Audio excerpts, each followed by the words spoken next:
आज की क्लास में हम उत्तराखंड समसामयिकी पढ़ेंगे, यानी कि उत्तराखंड का जो करंट जीके है वो, ठीक है। तो स्टार्टिंग करते हैं, देखिए, और ये थोड़ा सा कुछ रैपिड तरीके से हम करेंगे इसको, क्योंकि समय कम है हमारे पास, आधे घंटे में हमें काफी कुछ पढ़ना है इसमें। दो सेक्शन में इसको हम करेंगे। आधा सेक्शन हम आज करेंगे, अभी करेंगे, आधा सेक्शन इसके नेक्स्ट वीडियो में होगा। तो आदर्श गांव माजरी ग्रांट कहाँ पर है और इसका संबंध किस चीज से है? तो देखिए, प्रदेश में मांडल गांव के रूप में चयनित, मांडल मतलब मॉडल गांव, ठीक है, मॉडल गांव के रूप में चयनित देहरादून जिले के डोईवाला क्षेत्र के माजरी गांव गांव में 21 अक्टूबर 2020 को मुख्यमंत्री त्रिवेंद्र सिंह रावत ने एकीकृत आदर्श कृषि ग्राम योजना की शुरुआत की है, ठीक है। तो ये याद रखना है आपने, एकीकृत आदर्श कृषि ग्राम योजना की शुरुआत लिख लीजिए। एकीकृत आदर्श कृषि ग्राम योजना की शुरुआत डैश 1 अक्टूबर 2020 माजी ग्रांट गांव से, माजरी ग्रांट गांव से, ठीक है। फिर है बद्रीनाथ में बद्री वन, वन अनुसंधान केंद्र हल्द्वानी के प्रयासों से बद्रीनाथ के निकट हाईवे के किनारे लगभग 1 एकड़ क्षेत्र में बद्री वन का विकास किया जा रहा है। यहाँ पर प्रश्न पूछा सकता है कि बद्री वन का निर्माण किसके प्रयासों से किया जा रहा है? तो वन अनुसंधान केंद्र हल्द्वानी, एफटीआई जो है, ठीक है, लिख लीजिएगा, वन अनुसंधान केंद्र हल्द्वानी के प्रयासों से। ओके, इसके बाद इसमें बद्री वृक्ष, बद्री तुलसी तथा भोजन पात्र आदि पौधे रोपित किए जा रहे हैं। कल ही मैं आपको ज्योग्राफी में पूछ रहा था कि भोजन पत्र जो हैं वो किस क्षेत्र में अधिक होते हैं? तो हिमालयी क्षेत्र में होते हैं। प्रश्न आपको याद होगा, कल मैं जब क्वेश्चन कर रहा था आप लोगों से, है ना। कश्मीर, कश्मीर के बाद उत्तराखंड में केसर की खेती की जाएगी।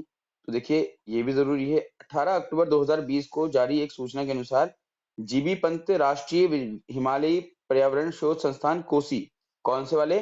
कोसी में। कोसी कहाँ है आपका बताओ? सॉरी, अल्मोड़ा जिले में है। तो कोसी कटारमल में सफल प्रयोग के बाद सर्वप्रथम राज्य के अल्मोड़ा जिले में कश्मीरी केसर की खेती शुरू की जा रही है। लिख लीजिएगा, कश्मीरी केसर की खेती उत्तराखंड के अल्मोड़ा के कोसी तथा कटारमल में शुरू की जा रही है। 101 फीट ऊंचा तिरंगा, देहरादून स्थित विधानसभा परिसर में 101 फीट ऊंचे तिरंगे का ध्वजारोहण किया गया है। प्रश्न बन सकता है यहाँ से आप लोगों के लिए कि जो नया झंडा लगाया गया है उसकी ऊंचाई कितनी है? तो 101 फीट है, ठीक है ना। और कहाँ लगाया गया है? तो देहरादून के विधानसभा में। कब स्थापित किया गया है? तो 16 अक्टूबर 2020 को विधानसभा अध्यक्ष प्रेमचंद्र अग्रवाल द्वारा। विधानसभा अध्यक्ष कौन है ये भी आपको यहाँ से याद रखना है। विधानसभा अध्यक्ष प्रेमचंद्र अग्रवाल द्वारा इसको किया गया है। इससे पूर्व 31 मार्च 2018 को हल्द्वानी के शहीद पार्क में 155 फीट ऊंचा तिरंगा, 16 मार्च 2018 को उत्तरांचल विश्वविद्यालय देहरादून में 131 फीट ऊंचा, मतलब ये अलग जो हाइट वाले हैं ये आपने देखने हैं। तो सबसे ऊंचा नहीं है ये तिरंगा, 101 फीट ऊंचा जो है, ठीक है ना। आगे बढ़ते हैं। देश का सबसे ऊंचा, ये भी देख लीजिए आप यहाँ पर, देश का सबसे ऊंचा जो तिरंगा है उसकी हाइट कितनी है? 303, लिख लीजिएगा। देहरादून में जो वर्तमान में विधानसभा में तिरंगा लगाया गया उसकी हाइट 101 है, तो इसका 3 गुना 303 फीट ऊंचा लंबा कहाँ पर आपका है? पंजाब में, पंजाब के बाघा बॉर्डर में, ठीक है। बाघा बॉर्डर नहीं होता, अटारी बॉर्डर होता है, गलत लिखते हैं लोग, ठीक है। हमारे भारत साइड का जो पंजाब है उसके बॉर्डर को अटारी बोलते हैं, पाकिस्तान वाले अपने उधर को बाघा बोलते हैं, ठीक है। आसन वेटलैंड रामसर साइट देहरादून जिले में स्थित 440.40 वर्ग हेक्टेयर क्षेत्रफल वाले आसन वेटलैंड संरक्षण आरक्षित को अक्टूबर 2020 में रामसर साइट में शामिल कर दिया गया है। अब यह अंतरराष्ट्रीय महत्व का वेटलैंड हो गया है, ठीक है। बस इसके लिए तो इतना इंपॉर्टेंट है, आप इसको केवल ये याद रखें कि कहां पर है, देहरादून जिले में स्थित है। जेपी इंटरनेशनल अवार्ड पर्यावरण संरक्षण के क्षेत्र में उल्लेखनीय योगदान के लिए 12 अक्टूबर 2020 को जयप्रकाश नारायण अध्ययन विकास केंद्र की ओर से डॉक्टर अनिल जोशी को यह अवार्ड दिया गया है। तो लिख लीजिएगा, डॉक्टर अनिल जोशी। और किस क्षेत्र में दिया जाता है ये भी याद रखना, जेपी इंटरनेशनल अवार्ड किस क्षेत्र में दिया जाता है? पर्यावरण संरक्षण के क्षेत्र में। केवल 36 दिन में कपाट बंद। 10 अक्टूबर 2020 को हेमकुंड साहिब का कपाट बंद कर दिया गया है। कोरोना संकट के कारण इस बार कपाट काफी विलंब, ये तो आपके एग्जाम के लिए इंपॉर्टेंट नहीं है इतना। मुख्यमंत्री स्वरोजगार योजना, ये इंपॉर्टेंट है ना। मुख्यमंत्री स्वरोजगार योजना का आरंभ कब किया गया है? तो त्रिवेंद्र सिंह रावत ने 8 अक्टूबर 2020 को इसका आरंभ किया। ठीक। और इस योजना के तहत पात्र युवा या उद्यमी अपनी निजी और लीज की जमीन पर ग्रिड संयोजित 25 किलोवाट तक का सोलर विद्युत प्लांट स्थापित कर सकते हैं। ठीक है। इस योजना के तहत 10,000 युवाओं को रोजगार देने का लक्ष्य रखा गया है। ये भी याद रखें आप। इस योजना के तहत कितने लोगों को? 10,000 युवाओं को रोजगार देने का लक्ष्य रखा गया है। ठीक है। राज्य का दूसरा साइबर थाना। तो प्रदेश में बढ़ते साइबर क्राइम को देखते हुए 8 अक्टूबर 2020 को राज्य पुलिस हेडक्वार्टर ने रुद्रपुर में, कहां पर? रुद्रपुर में दूसरा साइबर थाना स्थापित किया है। पहला कहां था आपका? तो देहरादून में 2015। लिख लीजिएगा, पहला साइबर थाना 2015 में देहरादून, दूसरा 2020 में रुद्रपुर। ठीक है। तो उत्तराखंड में 2 साइबर थाने हैं, एक देहरादून में है, एक रुद्रपुर में। ये भी आपके लिए इंपॉर्टेंट है। भाषा संस्थान। 6 अक्टूबर 2020 को मुख्यमंत्री त्रिवेंद्र सिंह रावत ने गैरसैंण में भाषा संस्थान के स्थापना की घोषणा की है। ठीक है। कहां पर? गैरसैंण में। किसकी? भाषा संस्थान की। लिख लीजिएगा, भाषा संस्थान की स्थापना कहां होगी? गैरसैंण में होगी। ऋषिकेश कर्णप्रयाग के बीच 13 स्टेशन।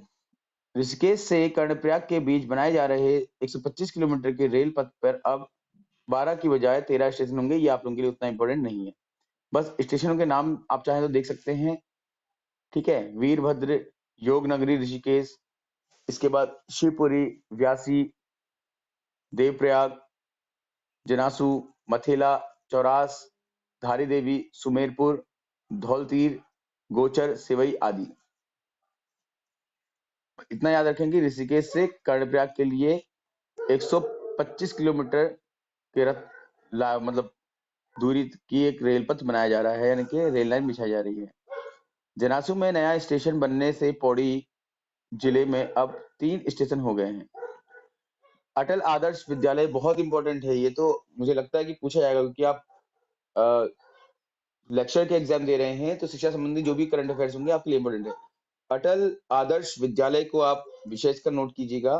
5 अक्टूबर 2020 को मुख्यमंत्री त्रिवेंद्र सिंह रावत ने बताया कि राज्य के सभी 95 ब्लॉक से 2 राजकीय इंटर कॉलेज का चयन किया जाएगा और उन्हें अटल आदर्श विद्यालय बनाया जाएगा। इन विद्यालयों में अंग्रेजी व हिंदी दोनों माध्यमों से शिक्षा दी जाएगी और इन विद्यालयों में मानक के अनुरूप सभी शिक्षण सुविधाएं उपलब्ध कराई जाएंगी।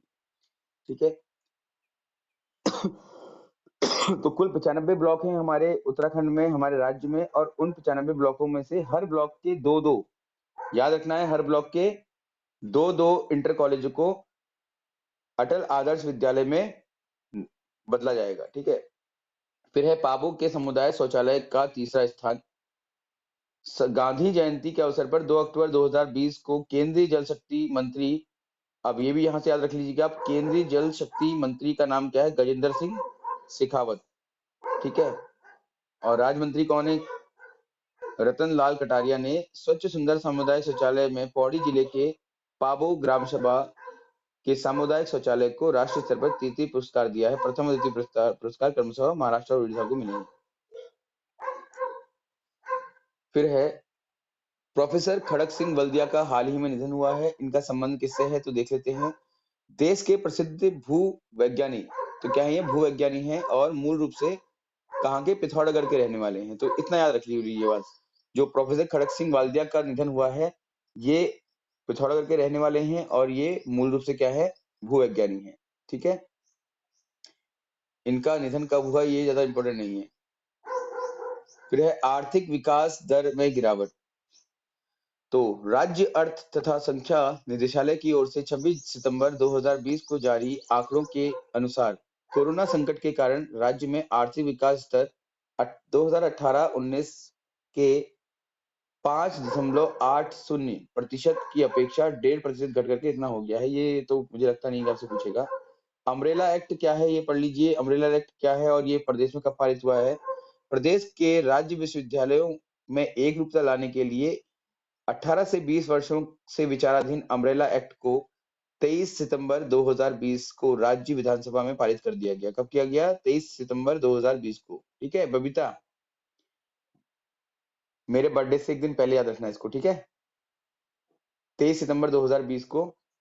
अब राज्य सरकार के विश्वविद्यालयों में कुलपति का पद केवल शिक्षाविदों के लिए ही सीमित नहीं रहेगा, बल्कि इस पद के लिए अपर मुख्य सचिव रैंक के वरिष्ठ आईएएस, उद्योग क्षेत्र के वरिष्ठ अधिकारी और वरिष्ठ वैज्ञानिक भी पात्र होंगे। मतलब जो कुलपति अभी तक बना करते थे ना, वो केवल प्रोफेसर वगैरह होते थे। तो अभी बोल रहे कि ऐसा जरूरी नहीं है। जो आईएएस कैडर के सचिव वगैरह हैं, जो सचिवालय में काम कर चुके हैं, है ना, ऐसे लोगों को भी अब ये कुलपति बनने का अधिकार मिल जाएगा। 23 सितंबर को ही उत्तराखंड तकनीकी विश्वविद्यालय अधिनियम 2005 में संशोधन विधेयक पारित कर उत्तराखंड तकनीकी विश्वविद्यालय देहरादून के नाम वीर माधव सिंह भंडारी उत्तराखंड प्रौद्योगिकी विश्वविद्यालय कर दिया गया है। ठीक है, देखिएगा कि उत्तराखंड तकनीकी विश्वविद्यालय का नया नाम क्या है अब? वीर माधव सिंह भंडारी उत्तराखंड तकनीक प्रौद्योगिकी विश्वविद्यालय। लिख लीजिए इसको आप, वीर माधव सिंह। शिक्षा से संबंधित जितने भी आपके करंट अफेयर्स हैं, समसामयिक की हैं, वो तो चाहे राज्य स्तर की हो चाहे राष्ट्र स्तर की हो, वो आपके लिए महत्वपूर्ण होती है। ठीक है, जियोथर्मल इंजीनियरिंग प्लांट 23 सितंबर 2020 को जारी एक सूचना के अनुसार लंबे शोध के बाद वाडिया हिमालय भूविज्ञान संस्थान तपोवन जोशीमठ। तो पहला प्रश्न ये बन गया कि वाडिया हिमालयन भूविज्ञान संस्थान कहाँ है? जोशीमठ के तपोवन में है। ठीक है ना, के ने तपोवन सॉरी सॉरी ये तो है तो देहरादून में, ये ने तपोवन तथा जोशीमठ के गर्म जल स्रोत पर 5 मेगावाट के जियोथर्मल एनर्जी प्लांट की स्थापना हेतु जयदेवम एनर्जी प्राइवेट लिमिटेड कंपनी के साथ एमओयू किया है। तो ये याद रखना है कि आपने कि कौन से दो कुंड इसमें चयनित हुए हैं, तपोवन और जोशीमठ के।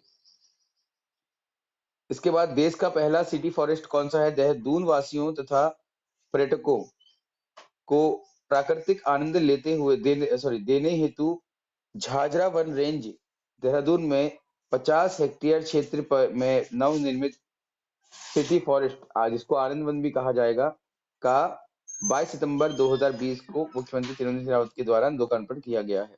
ठीक है, तो प्रदेश का पहला सिटी फॉरेस्ट कहाँ है? देहरादून में है, जिसका लोकार्पण 22 सितंबर 2020 को मुख्यमंत्री द्वारा किया गया है।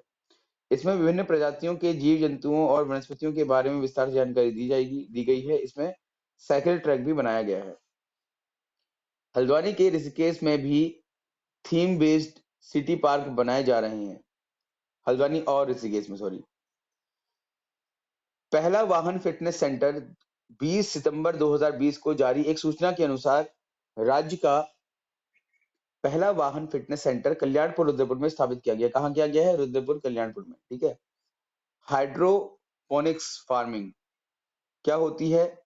और 18 सितंबर 2020 को जारी एक सूचना के अनुसार बॉर्डर एरिया डेवलपमेंट योजना के तहत राज्य में प्रायोगिक तौर पर सर्वप्रथम मुनाकोट ब्लॉक पिथौरागढ़ के 50 किसानों द्वारा हाइड्रोपोनिक्स फार्मिंग क्या होती है? बिना मिट्टी के केवल पानी में होने वाली खेती, ठीक है, शुरू कर दी गई है। कहां से शुरू की गई है? आपकी पिथौरागढ़ के मुनाकोट ब्लॉक से। इसको नोट कर लीजिएगा, पिथौरागढ़ का मुनाकोट ब्लॉक। इसके बाद पहला थैलेस गार्डन 9 सितंबर 2020 को जारी एक सूचना के अनुसार देश का पहला थैलेस गार्डन पिथौरागढ़ के मुंशियारी तहसील में स्थापित कर दिया गया। पिथौरागढ़ में लगभग 279 प्रकार के थैलेस पाए जाते हैं। थैलेस वनस्पति जगत में सबसे निचली श्रेणी की वनस्पति है, जिसमें शैवाल, अब याद रखें आपके थैलेस का मतलब क्या है, जिसमें सबसे निचले स्तर की वनस्पति जैसे शैवाल है, कवक है, लीवर टर्म है, लाइकेन आदि वनस्पतियां होती हैं। ठीक, और देश का पहला, ये प्रदेश का पहला भी नहीं है, देश का पहला थैलेस गार्डन कहाँ? पिथौरागढ़ के मुंशियारी तहसील में स्थापित किया जा रहा है। याद कर लीजिए या लिख लीजिए, इसको नोट कर लीजिए। नोट करिए, देश का पहला थेलेस गार्डन डैश पिथौरागढ़ के मुंशियारी में। फिर है संस्कृत अकादमी के नाम में परिवर्तन।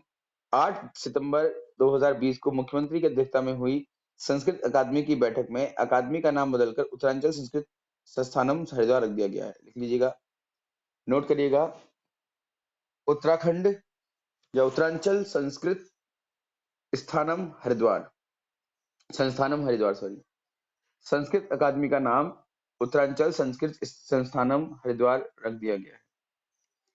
मोहन कुमाऊनी का निधन। तो कौन है मोहन कुमाऊनी? देखिए, साहित्यकार हैं और कवि हैं। इनका निवास स्थान कहाँ रहा है? देखो, मूल रूप से ये लोब गांव बागेश्वर के रहने वाले हैं। तो बागेश्वर निवासी मोहन कुमाऊनी, जो कि इतिहासकार और सॉरी जो साहित्यकार और कवि थे, इनका निधन हो चुका है अभी। ठीक है, इसको आप नोट कर लीजिएगा। इनकी प्रमुख जो रचनाएं हैं वो देख लीजिए, सांस्कृतिक घरौट, उमाव, उड़ घुघुती उड़, है ना, गद्यांजलि आदि इनकी प्रमुख रचनाएं हैं। राष्ट्रीय शिक्षक पुरस्कार देखिए, राष्ट्रीय दिवस के अवसर पर 5 सितंबर 2020 को एकलव्य आदर्श आवासीय विद्यालय जोगला देहरादून के उपाचार्य सुधा पैन्यूली और राजकीय उच्चतर माध्यमिक विद्यालय पुड़कुनी बागेश्वर के डॉक्टर केवलानंद कांडपाल को राष्ट्रीय शिक्षक पुरस्कार दिया गया है। नोट लीजिएगा, आप लोगों के लिए इंपॉर्टेंट है नाम, डॉक्टर केवलानंद कांडपाल बागेश्वर और सुधा पैन्यूली, लिखिए, देहरादून। सुधा पैन्यूली देहरादून और केवलानंद कांडपाल, लिख लिया आप लोगों ने? ठीक है, इनको 5 सितंबर शिक्षक दिवस के दिन राष्ट्रीय शिक्षक पुरस्कार से सम्मानित किया गया है। नंदा देवी लोक जात यात्रा चमोली जिले में प्रतिवर्ष आयोजित की जाने वाली 265 किलोमीटर की नंदा देवी लोक जात यात्रा 14 अगस्त 2020 को सिद्धपीठ, ये तो लिखने की जरूरत नहीं है आप लोगों को, ऐसा नहीं पूछेगा आपसे वो, मेलवा ग्लेशियर में लैब। अब पहला तो प्रश्न ये है कि मेलवा ग्लेशियर कहां पर है? 30 अगस्त 2020 को जारी एक सूचना के अनुसार उच्च हिमालयी क्षेत्रों के ग्लेशियरों को नजदीक से अध्ययन करने के लिए जीबी पंत राष्ट्रीय हिमालयी पर्यावरण संस्थान का एक लैब पिथौरागढ़ जिले में स्थित पंचाचूली पर्वत की तलहटी, तो मेलवा ग्लेशियर कहाँ है? पिथौरागढ़ जिले में है। पिथौरागढ़ जिले के पंचाचूली पर्वत के तलहटी पर ये मेलवा ग्लेशियर, लिख लीजिए इसको आप। ठीक है, राज्य के 2 लोगों को राष्ट्रीय खेल पुरस्कार दिया गया है। राष्ट्रीय खेल दिवस के अवसर पर 29 अगस्त, ये याद रखना है कि 29 अगस्त को राष्ट्रीय खेल दिवस होता है। ध्यानचंद जी का जन्मदिन था इस वर्ष, इस दिन। ठीक है, को राष्ट्रपति रामनाथ कोविंद ने देश के 74 खिलाड़ियों को खेल रत्न अर्जुन द्रोणाचार्य ध्यानचंद अवार्ड से प्रदान किए हैं।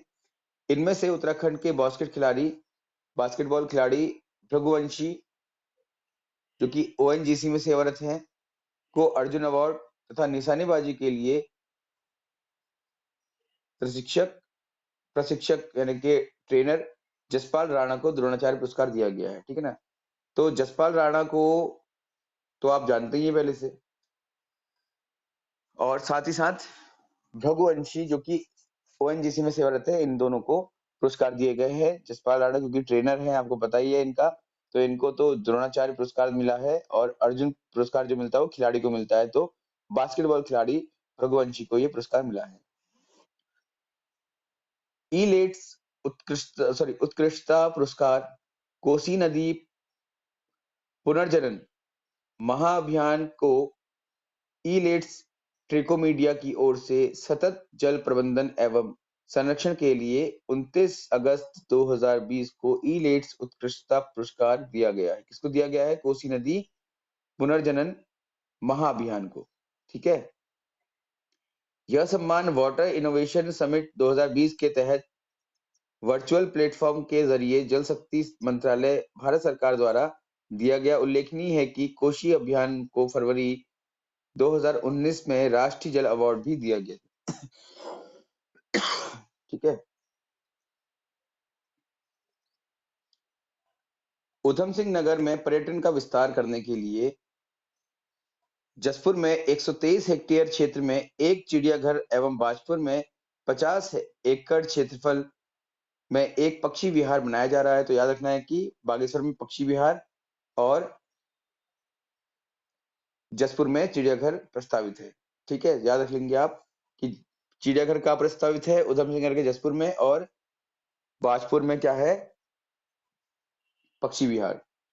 स्वच्छ सर्वेक्षण पुरस्कार 20 अगस्त 2020 को केंद्रीय आवास एवं शहरी कार्य मंत्री हरदीप सिंह पुरी ने स्वच्छ, यहां से भी याद रखें कि आप केंद्रीय आवास एवं शहरी कार्य मंत्री कौन है, हरदीप सिंह पुरी हैं।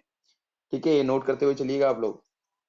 इसके बाद ने स्वच्छ सर्वेक्षण 2020 के परिणामों और स्वच्छ सर्वेक्षण 2021 का टूल किट जारी किया है। इस बार उत्तराखंड के अधोलिखित निकाय अंडर 3 में रहे हैं।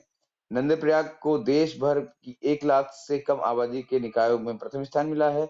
100 से कम शहरी निकायों वाले राज्यों की श्रेणी में बेस्ट परफॉर्मिंग स्टेट उत्तराखंड को मिला है तीसरा स्थान, और देश भर में 92 गंगा निकायों में गौचर को तीसरा स्थान मिला है। ठीक है। स्वतंत्रता दिवस पर गैरसैंण के लिए घोषणाएं की गई हैं। 74वें स्वतंत्रता दिवस के अवसर पर 15 अगस्त 2020 को मुख्यमंत्री त्रिवेंद्र सिंह रावत ने गैरसैंण के लिए 12 घोषणाएं की। कितनी घोषणाएं की? 12 घोषणाएं की हैं, जिनमें से प्रमुख इस प्रकार है: 5 बेड का सब डिस्ट्रिक्ट अस्पताल, मिनी सचिवालय, इको ट्रॉल इको पार्क की स्थापना तथा बेनीताल का एस्ट्रो विलेज। ठीक है। शौर्य चक्र स्वतंत्रता दिवस के अवसर पर 15 अगस्त 2020 को अल्मोड़ा जिले के भिकियासेठ निवासी लेफ्टिनेंट कर्नल कृष्ण सिंह रावत को नई दिल्ली में शौर्य चक्र से सम्मानित किया गया है। तो क्या नाम है? Colonel Krishna Singh Rawat, colonel Krishna Singh Rawat. ठीक है, नई दिल्ली में किया गया है। ठीक है, इनको ये जो सम्मान है जम्मू कश्मीर में आतंकियों के खिलाफ अपने टीम के कुशल नेतृत्व के लिए दिया गया है। किसको दिया गया है? कृष्ण सिंह रावत, लिख लीजिएगा। टैंक फायरिंग कंट्रोल सिस्टम का निर्माण दून में, राइट।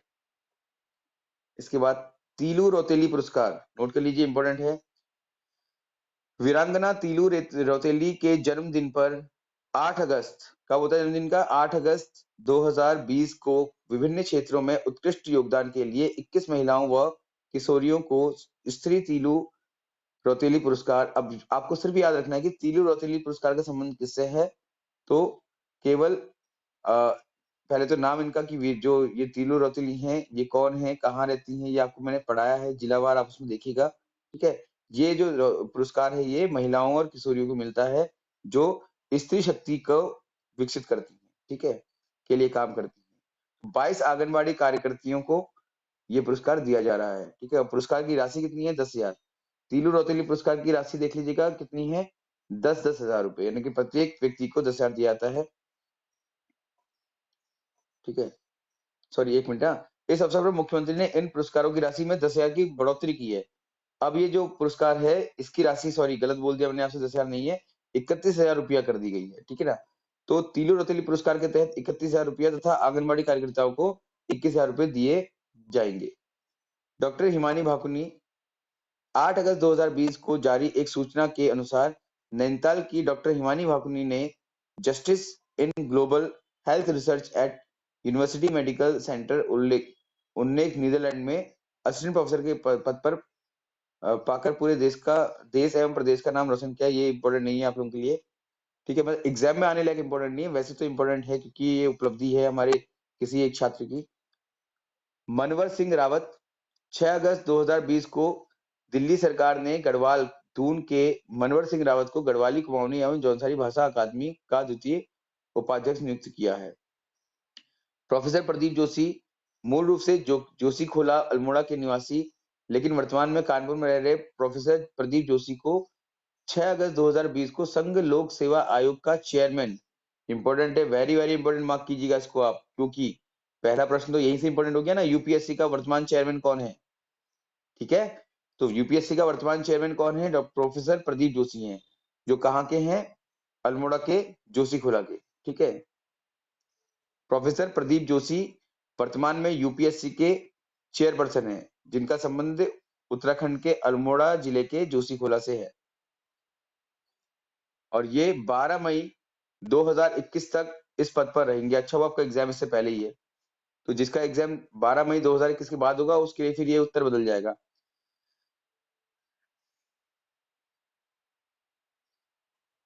इससे पहले ये भी इंपॉर्टेंट है, आप पढ़ लीजिएगा इसको। इससे पहले पूर्व में मध्य प्रदेश और छत्तीसगढ़ लोक सेवा आयोग के अध्यक्ष भी ये रह चुके हैं। याद रखें कि प्रोफेसर प्रदीप जोशी वर्तमान में यूपीएससी के जो अध्यक्ष हैं वो इससे पहले मध्य प्रदेश और छत्तीसगढ़ के लोक सेवा अध्यक्ष रह चुके हैं।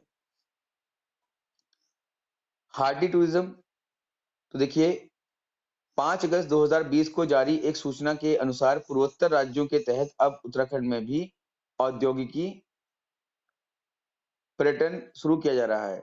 ठीक है, प्रथम चरण में 7 करोड़ रुपए की लागत से राज्य उद्यान विभाग के 4 रामगढ़, धनौल्टी, खिरसू और चौबटिया, लिख लीजिएगा, रामगढ़, धनौल्टी, खिरसू और चौबटिया राजकीय उद्यानों को पर्यटन के लिए विकसित करेगा।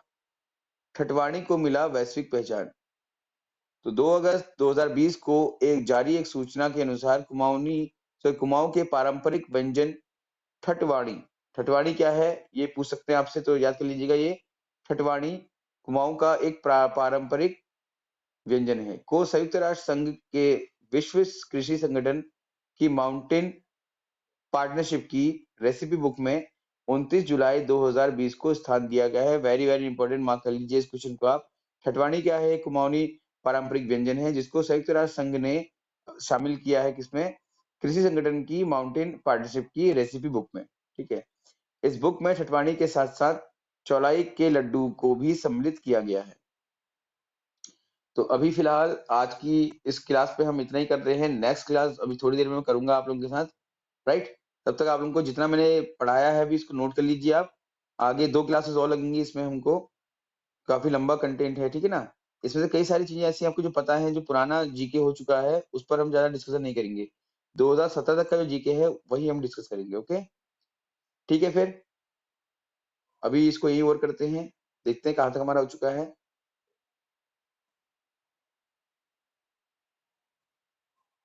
ठीक है, तो हमने स्टार्ट करना है। इसके बाद आप नोट कर लीजिएगा लास्ट पॉइंट, देश का प्रथम स्नो लेपर्ड कंजर्वेशन सेंटर, यहाँ से हम पढ़ेंगे नेक्स्ट क्लास। ओके।